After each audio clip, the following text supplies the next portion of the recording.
Bee Smart Beekeeping Project, Bee Smart Moments.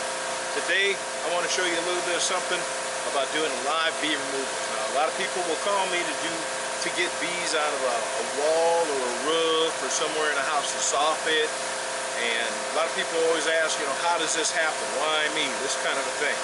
And then they also want to know a little bit more about the bees and how they got there.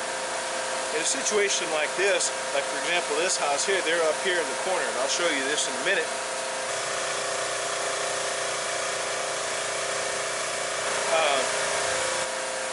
Bees live as a social colony. They have anywhere from, on average, I want to say about, rule of thumb, say 30 to 60,000, 70,000 bees in one colony. Okay, now people will sit there and hear a number like 30 to 70,000 bees and go, oh my gosh. But don't think of it as 30 to 70,000 bees. Think of it as one colony. It's kind of like a dog. Okay, it's one entity, because a bee colony is what they call a superorganism. So all the bees together make up one entity, okay? One being, so to speak. All right. So, you know, like you'll see on the news, you know, or somewhere, you know, hey, they found 35,000 bees in a wall in an apartment in New York or somewhere. Okay, people freak out. Oh my God, 35,000 bees. Well, that's kind of the equivalent of saying, hey, dog catchers found one dog wandering in somebody's backyard. That's really what it boils down to. I mean, that's that average. It's that normal. All right?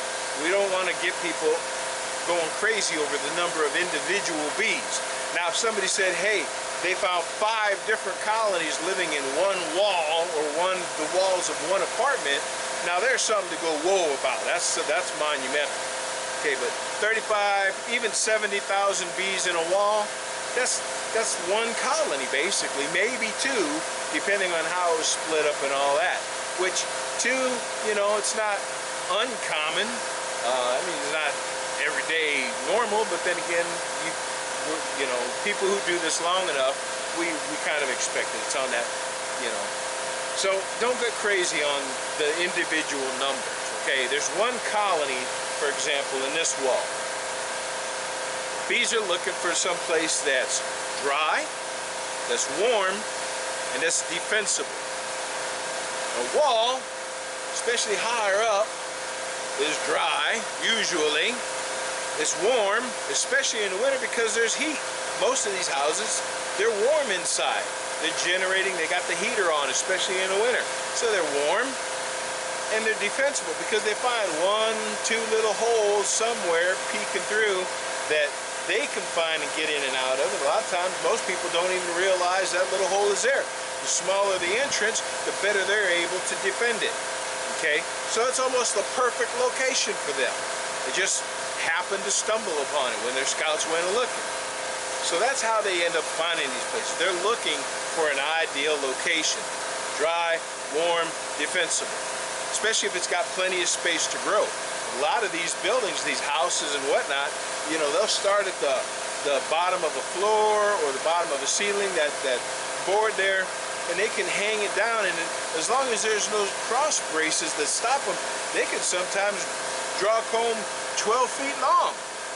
You know, sometimes between one to a cross support brace or something, you know, they might go 4 feet or 6 feet. They're limited only by how the construction was done. And even then, you know, like 16 inches wide from one stud to another wall stud, if there happens to be a hole or a gap that they can get through or around, they can move into that second one and just keep going. They'll find any little opening and they'll build until they can't build anymore. That's what bees do, okay?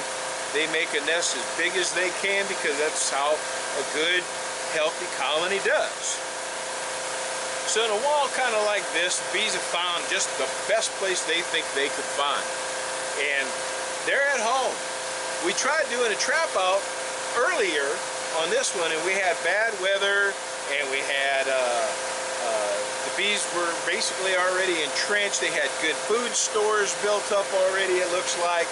They had no need. So when I was playing the Pied Piper trying to lure them out, there was no need for them to follow. They had everything they wanted right there. And the trap out, unfortunately, just didn't work. It was not successful. So now I go from playing the Pied Piper Now I get to play county sheriff. And now we, instead of luring them out, we're going to evict them. They're not going to like that. But that's what has to happen, because they just, when they try to go into the houses and buildings where people are at or animals are at, that's not always a good mix of neighbors, so to speak. You know what I'm saying? It's just people can inadvertently, you know, make them feel threatened, because if you happen to walk by the hole they used as an entrance, they take that as you're threatening them, you're trying to hurt them somehow, and so they become defensive. Because you got to remember, the bees don't attack. Bees are defensive. They only go after a predator, something that they think is attacking them. Okay, they don't start none. That would be a wasp. They're predatory. They'll go start. These are bees, honeybees. They don't start none. They just go make sure they finish it though, if they can. All right. And if you happen to be somehow out painting or mowing and you somehow disturb that, they think you're a threat, and that's how people get stung a lot of times. Or people start going crazy and waving their arms around, and you know, because they panic and they're afraid. And that's of course the worst thing you can do, that flailing around, because bees think you're attacking them. Again, they become defensive. Some bees are a little more aggressively defensive. Some bees are really passive and just real docile. Just depends on the breed and the subspecies and all that. But at some point, bees will sting in defense. Okay? Houses become problematic. Animals being around. Dogs, big dogs, little dogs. They like to see the bees around the flowers, you know, and they get stung because they're trying to nip at them or something. Kids. People get worried about those kind of things. So when it comes to structures like a house or apartment building or a business building, we have to try to get rid of those bees from that building, because it's just not the best place to mix people and bees. Okay, that's the idea. Sometimes we can get them out real easy, like I said, with a trap out or an easy capture. Sometimes it has to work a little bit harder. We have to actually open up the side, the wall of the building. We're going to take the siding off of this one eventually and cut the whole nest out and do a complete removal, because they're just not coming out on their own otherwise. So they decided to be make this a little bit more challenging. Sometimes people will find a hobbyist or an amateur, a rookie, to come and do things for free. I want you to understand, if you can find a hobbyist who wants to come and do a live bee capture, bee removal for free, it doesn't mean it would actually happen for free. It means they subsidize you, because they still bear the cost. That beekeeper, they have the cost of the tools, the equipment, the time, the knowledge, and a lot of times they're not insured. So if they mess your house up, too bad for you. Unless your house happens to cover that kind of a thing, you know, your own house insurance. You got guys like myself and some of the other Beehooligans, you know, we do this professionally. This is our business, so we carry liability insurance. We carry, you know, we're registered and certified and everything else, because we work with other businesses, and their insurance and their things that they have to do require dealing with somebody like us, because we have all those things that we got to pay for, you know.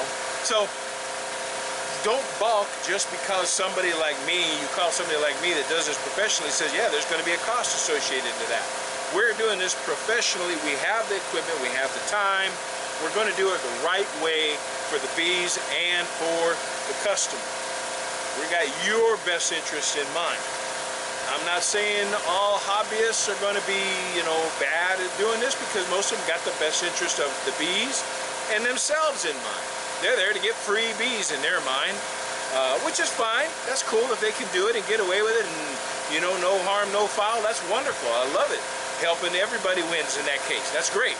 But in the more challenging situations where structural damage can occur or is more likely, you're better off calling a professional, because we're going to have the resources to do that better job. And yes, it's going to cost money. Okay? Let's just call it reality.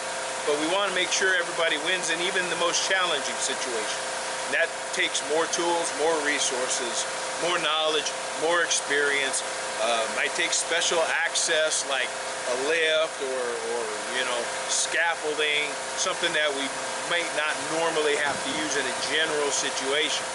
So when we get to situations like this, it's going to take a little bit more than just your average come and get them real quick, or a quick bait and set and go. Sometimes that happens. So this is a live removal. This is the case situation where it went from maybe easy and the bees decided, no, we don't want to do it easy. And that happens. That's okay. This is why we're professionals. This is what we're trained to do. We have the time and experience and skill. We're going to come out and we're going to help this homeowner be a happy homeowner. They're going to get it cleaned out and taken care of and put back together nice and right.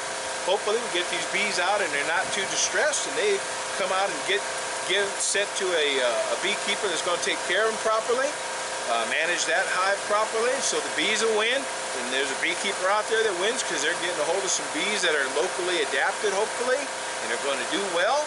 Everybody wins in that situation. That's the end goal. Everybody wins. This situation, that's what we're hoping for too. So now you know a little bit more. This has been a Bee Smart moment about live bee removals and how that kind of shakes out a little bit, okay? Y'all have a good one. Don't ever forget, be smart.